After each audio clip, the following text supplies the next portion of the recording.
It's another late night. I'm not in my dorm anymore. I'm back home, in my old bedroom, and I've been here for about a month now. Even though I've had this space for a while, my claustrophobia is just as tight as when I was in the dorm. I don't think I can escape it. In my mind, I'm just as contained. I'm no longer in a building filled with hundreds of people. I'm hypothetically in a very empty area, with only really my family around, but I don't want them to hear me even more than the strangers who used to live around me.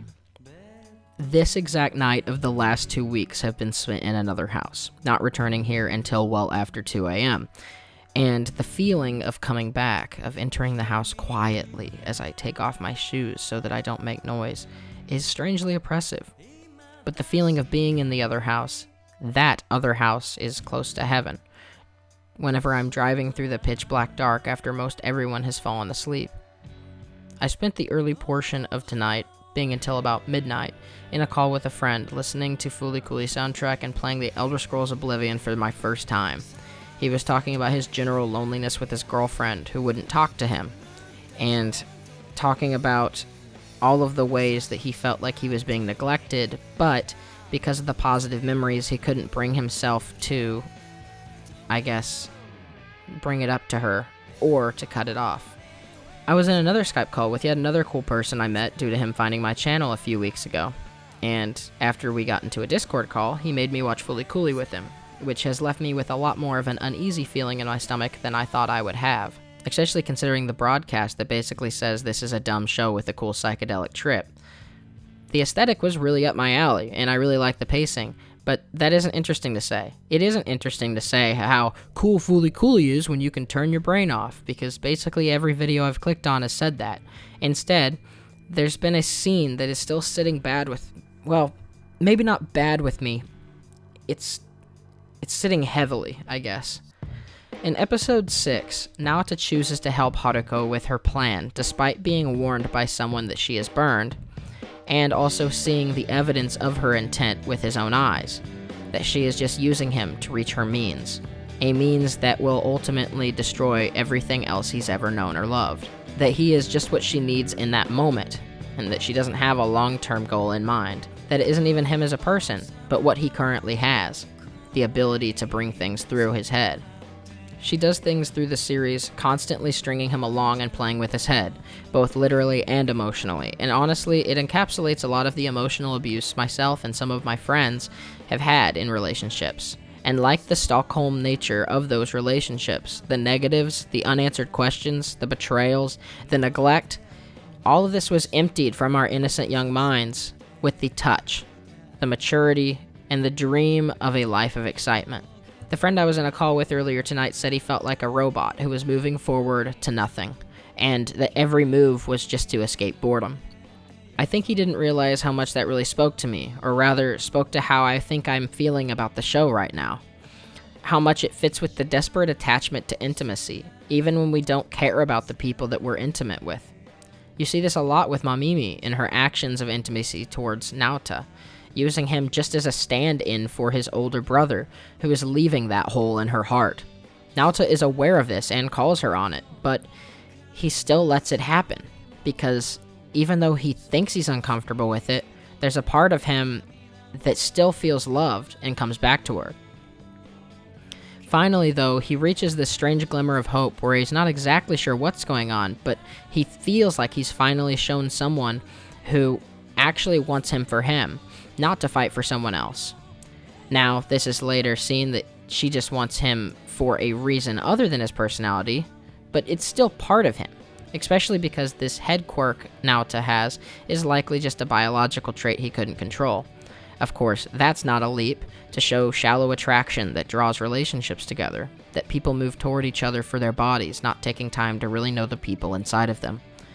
But it doesn't matter, because even if it doesn't feel representative of the true self, the fact that somebody wants you, that somebody wants even that shallow part of you, is still part of them, and something that they can grow to be content with, even if they shouldn't.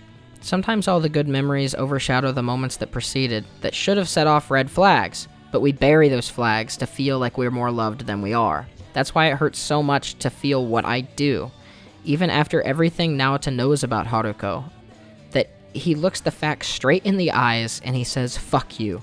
No. This is the only thing that's made my life important, and I love her." As virtuous and as victorious of a moment this feels like, there isn't a happy conclusion to it. Instead, it acts out just as he was warned. She is briefly shocked at his confession, and perhaps it signals a change of heart later. But the confession in the moment, overall, she just smirks and uses that to push her to the same ends as she wanted, keeping him as the means. She has gaslighted him. He's entirely, at this point in the show, reliant on her. He wants her. He needs her. He literally abandoned his home and is willing to be homeless, eating hardly anything with her. He's willing to take her general selfish actions because she gives that sort of meaning in his life. He's become entirely reliant. She is his reality, the speck of color in a world of steam and smog-filled skies. And he is just her mean to an end that will destroy everything else he knows. And so, in a twist, something that really surprised me, actually, instead of him giving completely into her manipulation, he does something that I think a lot of people do in relationships, where they see that she wants something else, or that he wants something else. And so, Naota tries to be like the man she actually loves, to gain the power that she wants, so he can be the object of her true affection. But instead, she just realizes that she needs to look somewhere else. And so, in an act of either cruelty or mercy, realizing the feelings he has for her, she decides to leave him for good. "You're still just a kid," she says, as if it were valid.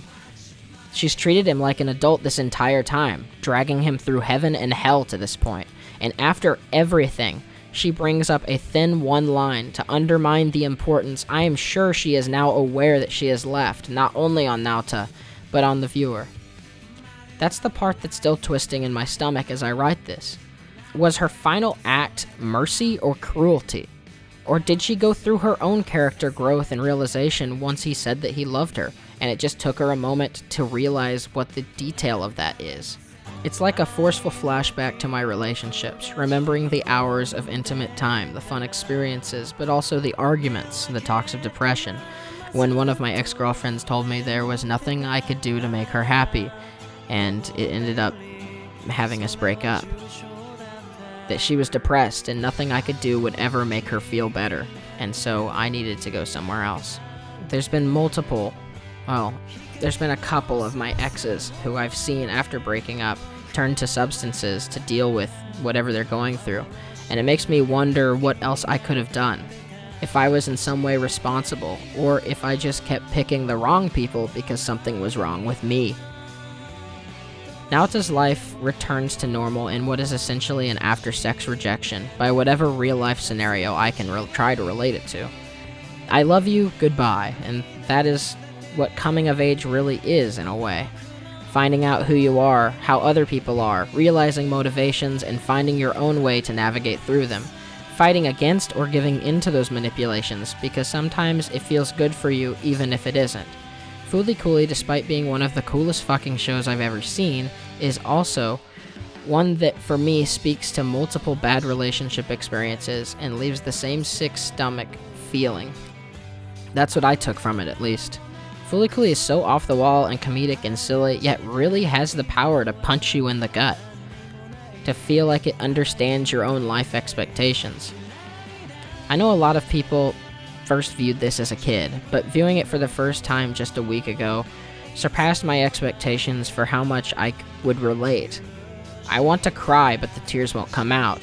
So I want to thank this guy, long commenter extraordinaire and recent friend, for forcing me to watch this with him, because it's been messing me up for the last week and will probably continue to for years to come. I want her. I need her.